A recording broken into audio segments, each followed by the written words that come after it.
Hey guys, Gene here from the BSP Wrestling Show, here to bring you guys my WWE Raw review for June the 5th, 2017. Well, kind of. I was going to just bury this Raw, to be honest, and I'm kind of going to do that, but I've done enough burying of Raw for one day. And if you guys don't know what I'm talking about, I did a live stream on my boy Robbie One Kenobi's channel. The link for that will be in the description. It was me, Robbie, Mike, the Club of the Man 1993, and my boy Daniel Geyser. We were all on Robbie's channel live streaming about why Raw is dead. You guys can check that out. The link will be in the description. Go check it out. Subscribe to all three of those guys. These guys have great channels. We're the Four Horsemen of the YWC, so definitely check them out. And like I said, the link will be in the description, so definitely go watch that. But Monday Night Raw, it was better than last week.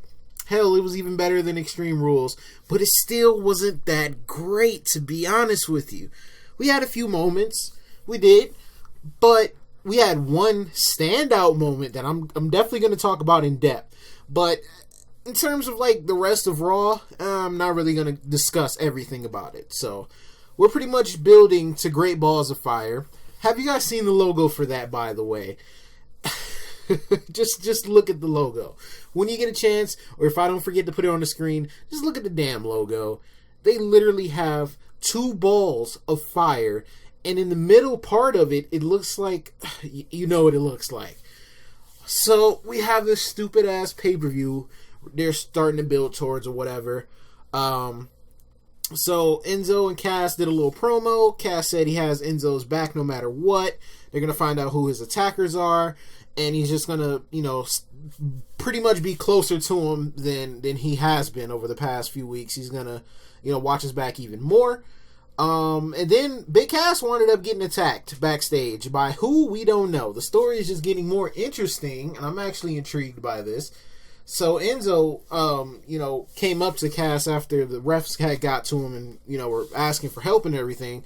And he was trying to figure out, what the hell happened, because it's been happening to him and now it's happening to Cass. I'm like, that's kind of strange now. I didn't expect Big Cass to get attacked, but it's different and I like it. Big Cass also handed Enzo a golden chain. Enzo's like, you're not insinuating that, I know you're not, but I'm just saying, like, I would never do this to you. Enzo pretty much just trying to clear his name. And it was strange though. I don't know what's going on between these two, but either they're attacking each other or it's the Revival. That's unless it's somebody completely out of left field.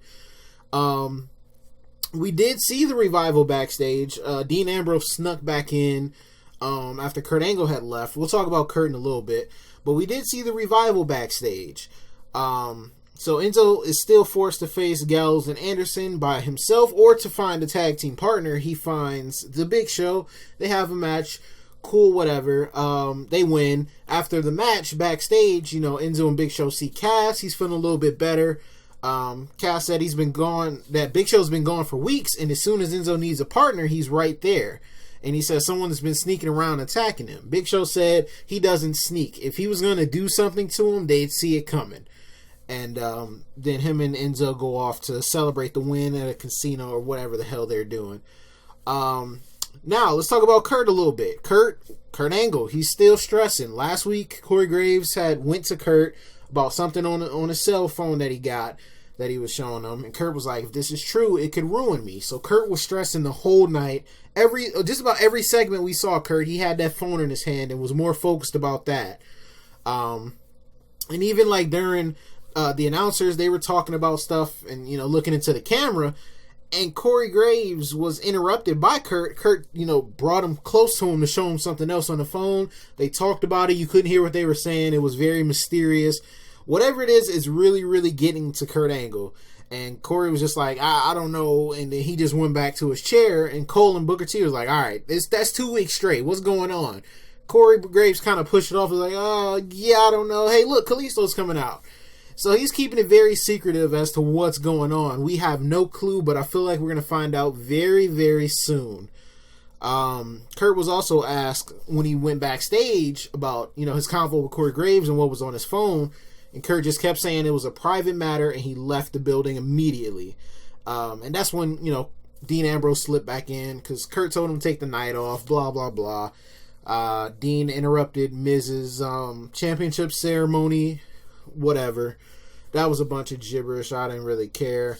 Now let's talk about Samoa Joe. The main thing I wanted to talk about, then I'm going to get out of here. I'm not going to hold y'all time up. Y'all just sat through 3 hours of Raw, and maybe 15-20% of it was watchable, but this part was the most watchable part of the night. So Samoa Joe came out. He said he's going to make this very simple. He's a man that doesn't fear Brock Lesnar. He hates to admit it, but he can't fear him because he's envious of him. He wants everything that Brock Lesnar has and wants to take it from him. He wants Brock Lesnar's gilded schedule where he doesn't have to come out week after week. He can come in, beat people down, and leave as he pleases. He wants the ability to instill fear in these men backstage, just like Brock does. Hell, he wants Paul Heyman to be his advocate and all the perks that comes with that, including the contract negotiations and Paul running errands for him. He wants Brock's Universal title, and at Great Balls of Fire, he's going to take the title from him. Very, very convincing promo by Samoa Joe. Paul Heyman comes out, says Samoa Joe is rightfully the number one contender for the Universal Championship. He went through 4 men and earned his right. He's a badass. He has left carnage at every single solitary place that he's been. Paul stresses that he's just an advocate when he gets into the ring. He says he understands that he doesn't fear Brock Lesnar, and Brock Lesnar doesn't fear Samoa Joe either. What bothers him about that is that he thinks the fact that Brock doesn't fear him excites Samoa Joe. That's exactly what he's looking for. He looks at his client's opponents and gets worried. Brock eases all those concerns, and it's just a matter of no matter, who his opponent is, if he's just a legend or a guy with the physical ability such as Samoa Joe, or how ruthless or merciless they are, Brock eases his concerns every single time. Paul said that last week he wanted to see Brock Lesnar versus Finn Balor, and he told Finn Balor that was the best case scenario, that he wins. An up-and-coming diehard challenger, it made the most sense. But you, Samoa Joe, are the worst case scenario, because he doesn't give a damn. He wants to go toe-to-toe with Brock Lesnar and go to war with him. He doesn't know if Brock can ease his worries of that. Pretty much Paul Heyman's worried about Samoa Joe challenging Brock Lesnar because he's an actual threat. He says even if Brock comes out on top, Brock won't be the same after he comes out of this match. Heyman said that it's his job to make Brock Lesnar Samoa Joe's worst case scenario. And as Heyman goes to leave, Joe kind of stops him. He was just like, Paul was trying to leave out. He was just like, all due respect, I respect you, but, I got to do my job. So, they shook hands. He shook his hand, very respectful. And, Paul Heyman goes to walk away. Samoa Joe gradually goes up to him real quick. And he's like, wait, Paul, I got to tell you something. But he doesn't say it into the mic. He brings him over to the corner. He's just like, I just want to tell you something, man to man, face to face. Right now, something bad is about to happen to you. And, it's not really personal, but I need you to get this message across to Brock Lesnar. And Paul Heyman started worrying or whatever. He was like, this is what's going to come. You're going to feel my arm wrapped around your throat. You're going to start to lose consciousness and you're going to pass out. Make sure you deliver this message to Brock Lesnar in grave detail. And he locks him into the coquina clutch and makes Paul Heyman pass out. Absolutely fantastic. The referees had to get him off of him, but Paul Heyman was asleep at that point. It was over. It was all over for freaking Paul Heyman, and that was a message well sent to Brock Lesnar. And I love it. I freaking love it, man. They established that Joe is the heel in this thing because the crowd was chanting, "We want Brock." So you got the crowd on a certain side. Not everybody, but you got majority of the crowd on Brock's side. You want the crowd on Brock's side. That's exactly what you guys did. Like I said, they established that Joe's the heel with that. And then not only that, Joe's a freaking badass. I swear he's a badass. And they're making him a badass. Why couldn't they do this with Reigns? They're going about it with Reigns a very different route. But this is how you establish a badass. Even after this segment was over, Kurt approached Joe backstage and asked him what the hell he was doing, and Joe stopped him. He was like, I will take out anybody in my way. And he gets close to Kurt Angle and asks him if he's in his way. And they, the crowd pop. You could just hear them go wild for that. Just the idea of Samoa Joe versus Kurt Angle just got teased right there. That would be a fantastic match we would love to see. So maybe that's a match that can happen in the future. And Seth came up and was like, no, I'm in the way. You try to take my career away from me. And no offense to Finn, but I'm not him. He passed out last night. I'm not Roman Reigns. I'm not a false prophet like Bray Wyatt. I'm me. I'm Seth freaking Rollins. And he challenged him to a match. And Kurt was like, well, Joe, you did say you would take out anybody who's in your way. And he pretty much confirmed that the match would be in the main event. And Joe smirked and walked away and was just like, the mistakes we make, Seth. The mistakes we make. I love how fired up Seth was to take on Samoa Joe. I love how he got in his face. And he just wasn't like in the interview like, yeah, I want to face Samoa Joe. He went right to him and challenged him right then and there. He showed some balls right there. That's what you got to do with your baby faces sometimes. They can't be scared to take on the heels. And Seth went right to him. I love what they did there. I love how they teased Joe versus Angle. And we established not only that Samoa Joe is a bigger star than what he already was, but also a legit threat to Brock in the Universal Championship. Now, we all think or pretty much know that Brock isn't losing a title right now, but I'm not even sure now. I'm not that sure that Joe will lose to Lesnar, and I love the fact that I don't know. I don't. Seth continues to throw himself into the fire, and he goes into the biggest threats, and he just continues to build his credibility up. But Samoa Joe is just establishing himself as the top guy. He's a badass. He sent the message to Brock Lesnar. He's going to take on Seth Rollins. He got in the general manager's face. I loved everything they did with Samoa Joe tonight. He looks legit. He looks like a threat to Brock Lesnar. And Brock's even worried. I'm sure he is. Because Heyman was in the training room. And he got a phone call from Brock after, a little bit had happened in the night or whatever. He was starting to feel a little bit better. And Heyman answers the phone. And he was like, well, I'm going to inform you of what you should do. Because I'm guessing Brock asked him what he needed to do.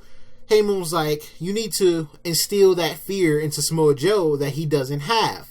He told Brock to show up next week on Raw, and not just show up, but unleash the beast. So we're getting Brock Lesnar in the building next week, and he's going to want to see Samoa Joe. Samoa Joe about that action, and I know he's not scared of Brock Lesnar, and this is exactly why I wanted Samoa Joe to win. This feels good. We have a match on our hands that could be potentially great. As long as they continue to make Joe look like a threat to Brock Lesnar and he doesn't get squashed, it'll be fine. Even if he loses the match, just make him look legit throughout this whole thing. They got a good start to this. Don't ruin it. Because a lot of times Raw ruins their storylines. I like where they're going. So just continue that. In terms of the main event, it was a good main event between Joe and Rollins. I knew Rollins wasn't going to win the match, unfortunately for him. But we do kind of got an idea of where Seth's going to go after this, because Bray Wyatt's, little transition that he does, little transition or whatever the hell they call it, it distracted Seth enough to where Joe choked him out with the coquina clutch to get the win in the main event.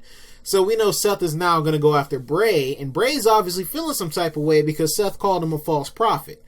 So that'll be the storyline, and that'll probably be the match we'll get at Great Balls of Fire. We're starting to establish some things a little bit more. This has been a better Raw than over the past probably 3 or 4 weeks. I'm at about a C or a 5 if you want to do grades or numbers. Kind of right in the middle. It was an average episode of Raw. I'm not going to say it was horrible. It wasn't good, but it wasn't bad either. So like I said, just an average episode. Sorry I didn't review the whole show. If I did, I probably would have buried it. So just let me know down in the comments what you guys think about what I talked about. How do you guys feel about Samoa Joe? Samoa Joe is definitely the best part of the night for me. This Kurt Angle thing, very interested in what's going on here. And I'm wondering who attacked Enzo and Cass. The storyline progresses. I am interested in Goldust too. Got to give Goldust credit. He did another great promo. I love that he's back in the director's chair. the thing they're doing with R-Truth. Maybe they'll have a match of Great Balls of Fire as well. I guess the Hardys are probably going to get their rematch. We didn't see them tonight, but Cesaro and Sheamus were there. And the Women's Championship, we're not even going to talk about that. We're not even going to talk about that. So that's it for the Raw review, or whatever you want to call it.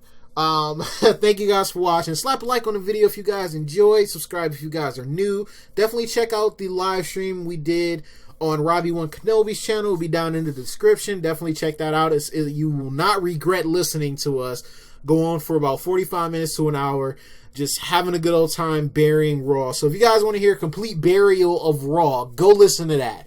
I'm telling you, you guys won't regret it. And I'll talk to you guys tomorrow, because SmackDown is tomorrow. The best time of the week for WWE other than NXT. And I'll see you guys later. Peace.